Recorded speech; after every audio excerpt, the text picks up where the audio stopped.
Hello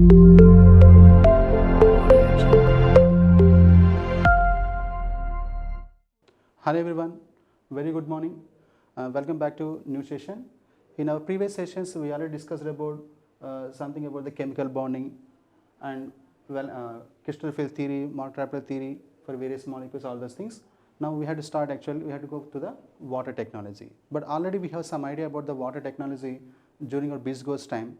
So at that time we discussed about little bit about what is hardness of water, what is types of different types of hardness of water, and how to determine the hardness of water, all those things. And same thing I'm going to repeat again one more time because we have to go through the syllabus. And in today's session, I'm going to discuss about introduction about the water technology and water, and we will discuss about sources of water and various impurities present in the given water sample, and what is the hard water, what is soft water, that we will discuss, and WHO and BS standards for the various water samples, how to classify the water sample based on the hardness value or alkalinity value or chloride content and all those things. And finally, I'm going to discuss about cleaning action of soap. So let us start introduction of water. So water is one of the most precious and most abundant essential nature resource. So it actually covers 70% of the Earth's surface. It is estimated that Earth's hydrosphere consists of 1360 million cubic kilometers of water, and among these 97.5% water available as saline water, that means that basically from the oceans and seas, and the remaining 2.5% water actually fresh water. So this is the most accessible water for the human beings. And let us see the distribution of fresh water. Among these 2.5%, 79% of water belongs to islands and glaciers. So it is not useful for the human beings. And the remaining 20% water actually available as a groundwater. So this we can utilize for the various purposes. And the rest of the water actually 1% we have a surface water. So that means this 1% surface water actually one of the most accessible fresh water available to the human beings. And if you see the distribution of surface water, it is something like this. Among the 1%, 52% water available as lake water, and 38% water available in the soil in the form of moisture, and 8% of the water available in the atmosphere in the form of water vapor. The remaining 2%, so 1% towards the rivers, and all the living organisms actually having 1% of the entire surface water. So according to the recent survey, approximately 70% of the fresh water used by the human beings goes to the agriculture purpose, and the remaining 19% water towards the industries, and 11% water actually used for the domestic purpose. So like this, that means the majorly the fresh water goes to the agriculture purpose, and the remaining 19% goes to the industries, and 11% goes to the domestic purpose. And nowadays industry requires huge amount of water for various reasons. If you see in industry, water mainly used for fabrication of materials or processing of materials or washing and cooling of the reactors. And in chemical industry, water is essential to make diluted solutions, dilution purpose, and it is also used as a transporting agent, product from one place to the other places, and it is also act as one of the important chemical incorporating water into a product. That means water also acting as one of the essential element. It can easily undergo hydrolysis reactions.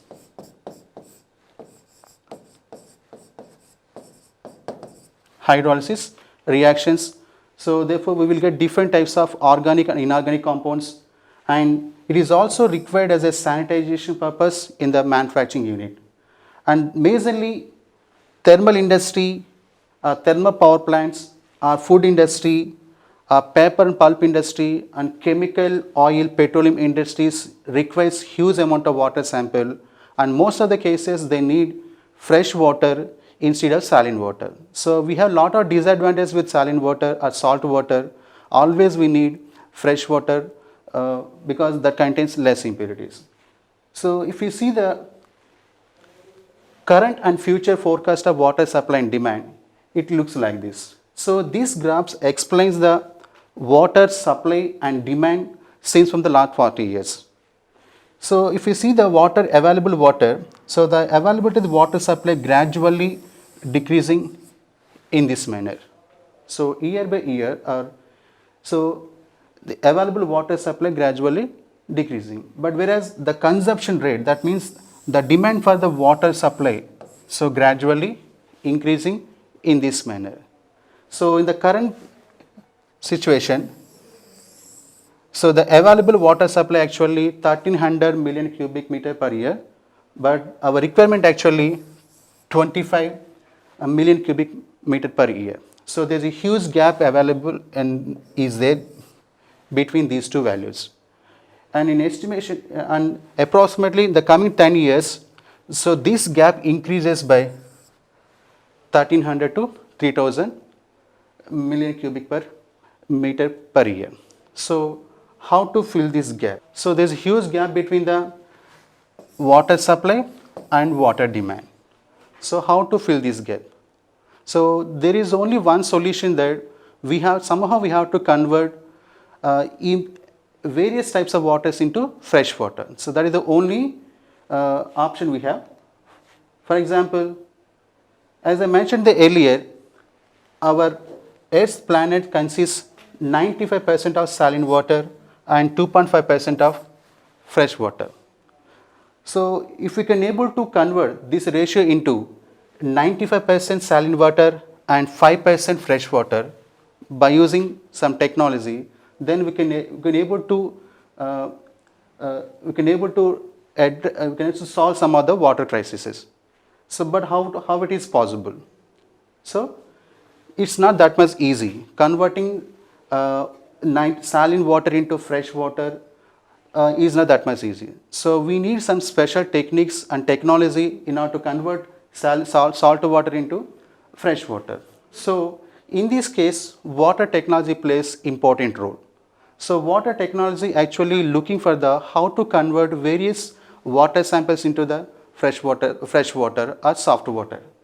So that is the reason in your engineering chemistry A course we introduced actually water technology is one of the important concept. So in this concept we are going to discuss about what are the various methods we have for converting saline water into fresh water or impure water into fresh water, like that. So we will discuss different types of treatment methods, and at the same time we have to understand so what are the problems associated with the saline water or impure water. In addition to that, another option actually, we have a lot of surface water like river water, and most of the industries producing huge amount of discharge water, that means waste water. So we have to convert the surface water or discharge water into fresh water by using some technology. Okay, so this is in this case also we have to develop some new techniques and new technology. By using that technique we have to convert all the surface water or discharge water into fresh water. So that means again water technology plays very important role in this case. Okay, so irrespective of the source of the water, all water samples having some impurities. So either that is from the groundwater, that is from the surface water, or that is also from the island, whatever it is. So all water samples always having some kind of impurities. In order to define the new technology or new method for purifying the water sample, so always we have to understand what type of impurities present in the given water sample. So that's the reason I want to show you what are the possible impurities in this particular water sample. So this is actually impurities available in the water. So generally there are three different types of impurities available in a given water sample, either suspended impurities or dissolved impurities or colloidal impurities. And coming to the suspended impurities, so this is nothing but actually like turbid water or sand particles available in the water sample. So suspended impurity is nothing but actually dispersion of solid particles of large size. Dispersion of solid particles of large size. So these kind of impurities can be easily removed by doing simple filtration process. So these kind of impurities can be easily removed by simple purification process. And if there is any heavy suspended particles are there, so those particles can easily settle down the bottom of the water. For example, so just see this water. This is actually one of the impure water, suspended water sample. It contains lot of sand particles or dust particles of heavy size. If you do a simple filtration process, we can easily get the corresponding pure water sample in this manner. So this is one of the techniques, and these are the examples for the suspended impurities like clay particles or sand particles or slit particles or biological impurities like algae or fungi, and decayed organic matter and some of the inorganic minerals actually comes under in this category. So by removal of these kind of impurities is actually easy. Just we have to do simple filtration process. And coming to the second category, that means dissolved impurities. So here we have a problem. So dissolved impurities means basically these impurities belongs to chemical impurities. Most of the chemical impurities, some of the chemical impurities can easily soluble in water, like various salts of sodium, calcium, magnesium salts. For example, sodium carbonate. For example,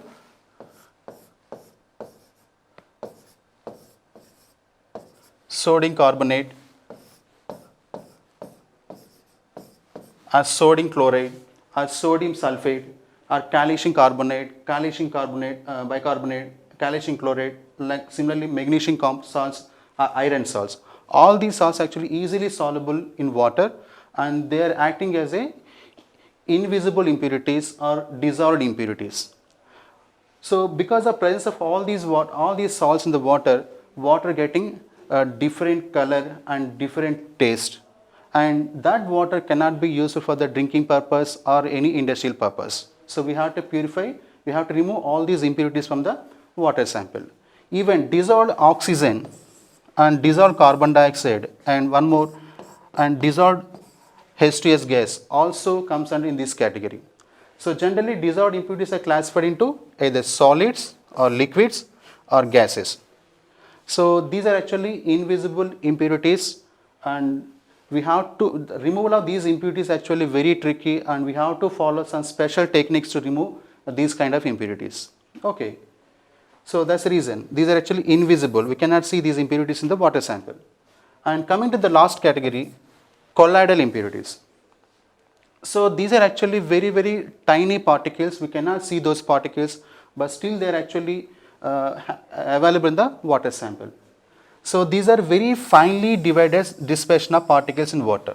So these particles are very smaller in size. We cannot detect, we cannot remove by doing simple filtration process. So we cannot remove ordinary filtration process these kind of impurities, because the size of the particle is very, very small, very, very small. Okay. And most of the cases, colloidal impurities actually charged particles. Always they have some charge, like positive charge or negative charge, and they are always in the continuation motion throughout the water medium. So the best examples are actually metal oxides like aluminum oxide or ferric oxide, because these two elements can easily form corresponding salts like cations like this. Okay, in the pints of water. So therefore these are charged particles, they can easily distribute in the water sample and creating some problem to the water sample. So like this, we have three different types of impurities in the water sample: suspended impurities, dissolved impurities, and colloidal impurities. But the most important thing actually dissolved impurities. So the removal of dissolved impurities requires some special techniques and special chemical methods and physical methods in order to remove these kind of impurities. Okay. And because of the presence of impurities, So water actually divided into two different types of waters, either hard water or soft water. Okay, so let us see what is soft water, hard water. So hard water means when hard water treated with soap solution, like sodium or potassium salts or higher fatty acids, so instead of forming lather or foam, water forms actually white precipitate. So in this manner. So this is actually white precipitate. Here we have one water sample, and that water sample contains calcium chloride as a invisible or dissolved impurity. So now we are actually adding soap material like sodium stearate. So this sodium stearate can easily react with calcium chloride. There is a cation exchange process like this. There is a cation exchange process. So that process leads to formation of insoluble calcium stearate compound and soluble sodium chloride. So this is the precipitate that belongs to calcium stearate. Like this, hard water means hard water always convert soap material into corresponding precipitate. So like this, we have a soft hard water. Hard water always contains some amount of dissolved impurities like calcium and magnesium salts. In addition to calcium magnesium salt, water also contains other salts like sodium salts or iron salts or manganese salts also. And coming to the soft water, so soft water means it doesn't contain any dissolved impurities like calcium salts or magnesium salts. So when the soft water reacts with soap solution, so there is a formation of corresponding long chain carboxylic acid. Again, this carboxylic acid molecule further reacts with another soap molecule and forms lather in this manner. So this is the lather formation in the case of soft water, because soft water doesn't contain any dissolved impurities like calcium and magnesium in it. So like this, we have two different types of water depending upon the impurities available in the given water sample, either hard water or soft water. Now we will see some differences between the hard water and soft water. With respect to definition, hard water does not lather with soap but forms white precipitate, whereas the soft water that produces lather or form easily with the soap material with respect to definition. And hard water always contains some dissolved impurities like calcium and magnesium and other heavy metal salts like this, whereas soft water does not contain any dissolved salts of calcium and magnesium in it. And coming to the cleaning process, generally we are using soap solution for cleaning purpose only, but that means we have to dissolve soap in the water medium. But if that water actually hard in nature, so the cleaning property of the soap actually depressed. The cleaning action of the soap actually suppressed actually, because some of the soap compound or soap material reacts with impurities available in the hard water. Whereas in the case of soft water doesn't contain any dissolved impurities. Therefore, the cleaning property of the soap actually not depressed. So it requires less amount of soap and time for the cleaning process. And because of the impurities present in the hard water sample, so the boiling point of the water also elevated. Normally water boils at 100 degrees centigrade, but if it is a hard water sample, so we have to provide excess amount of heat in order to boil the water. Where in the case of soft water, less fuel and time is required to boil the water. So like this, some differences between the hard water and soft water. So always we need soft water either for the domestic purpose or industrial use or agriculture purpose. In some cases we need hard water, so depending on the requirement. Okay, now let us see, depending on the different impurities available in the water, so we have to create some water quality standards for various water samples, because these water quality standards are important to understand purity of the water sample and problems associated with the improper discharge process. And this water quality standards actually depends on the various water samples. So these standards are actually decided depending upon the usage of water and demand of the water. Okay. And here, so in that case, WHO, World Health Organization, or BIS, Bureau of Indian Standards, described some particular parameters for the drinking water purpose and agriculture water purpose and industrial water purpose. And this table actually indicates the parameters described for the drinking water. So there are several parameters are there, but among those, the important thing actually the total hardness value with respect to calcium carbonate. So total hardness, the desired value, desired limit actually 300 ppm only with respect to BIS or with respect to WHO. If any water sample having more than this 300 ppm value, then that is actually called hard water sample. If it is less than, that is actually soft water value. But minimum, this is desired value. So if any water sample having more than this value, that is actually hard water sample. Similarly, the chloride content. So chloride content also, the desirable limit actually only 250 ppm only or 250 mg per liter only in both the cases. So similarly, alkalinity, the basicity of the water. So basicity of water in both the cases actually 200 and 200 ppm only. In the total dissolved solids, that means not only calcium or magnesium salts, including all other salts, the total dissolved solid content maximum 500 ppm actually desirable, and with respect to WHO standards, maximum that value actually 600 ppm only. If any water sample having more than these values, that is actually treated as a hard water sample. Even the fluoride content. So fluoride contains, according to BIS, the desired value actually 0.6 to 1.2 only. Whereas when the according to WHO standard, this value actually maximum 1.5 mg per liter only. So these standards are actually very, very important for understanding quality of the water or defining the nature of the water, whether that is a soft water or hard water. And these values also benefit for human, with respect to human health and ecosystem purpose. Okay. So now coming to the last topic, cleaning action of soap. So as we said, when we add this soap solution to the water sample, so depending upon the quality of the water, that means hard water or soft water, the cleaning action of the soap actually varies. If it is the hard water, the soap actually reacts with dissolved impurities. If it is soft water, it can directly attack towards the dust particle or grease particle or oil particles. So, but if you see the structure of the soap material, it is actually having a long chain organic group like this. So, this is actually C17 chain. 1, 2, 3, 4, 5, 6, 7, 8, 9, 10, 11, 12, 13, 17, like this. This is C17 chain.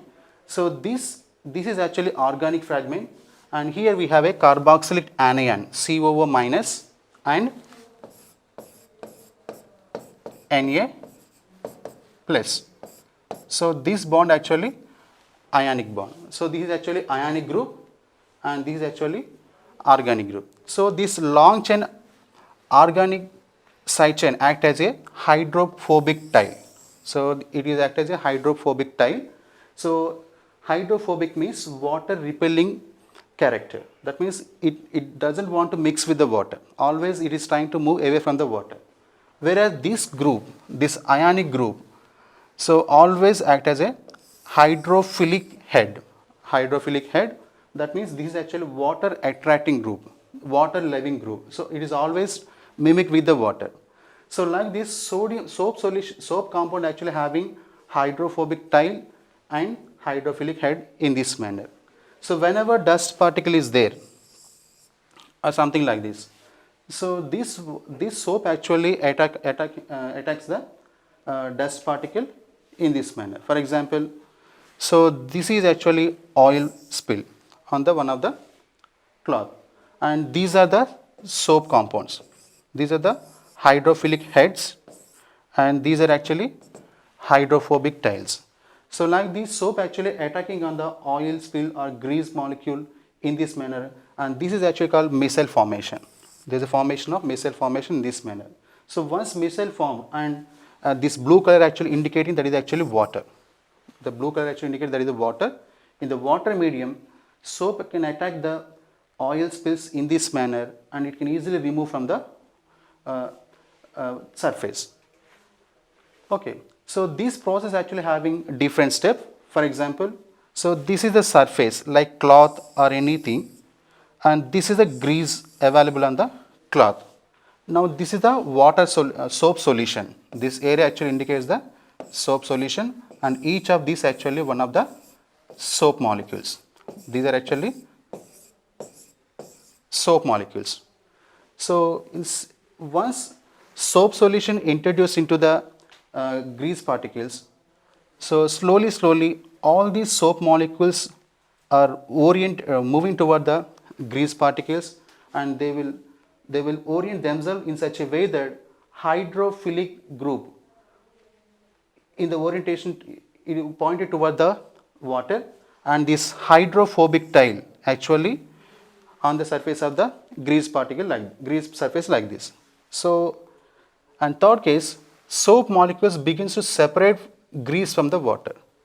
So slowly there is a formation of micelle in this manner.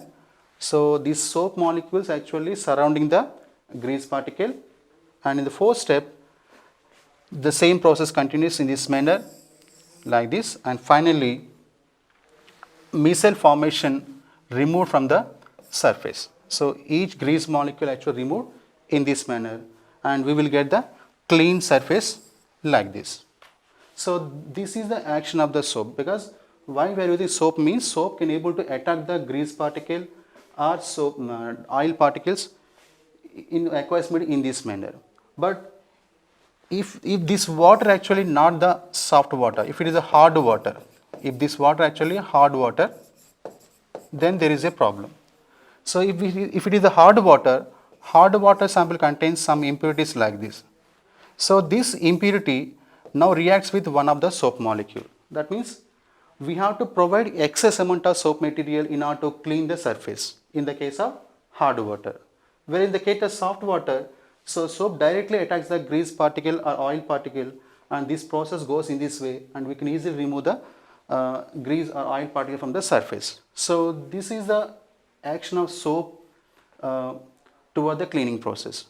So like this, in this session we discussed about introduction and source of water and impurities by the given water sample, and what is hard water, what is soft water, and WHOBI stands for the various water samples, and we have also seen the cleaning action of soap like this.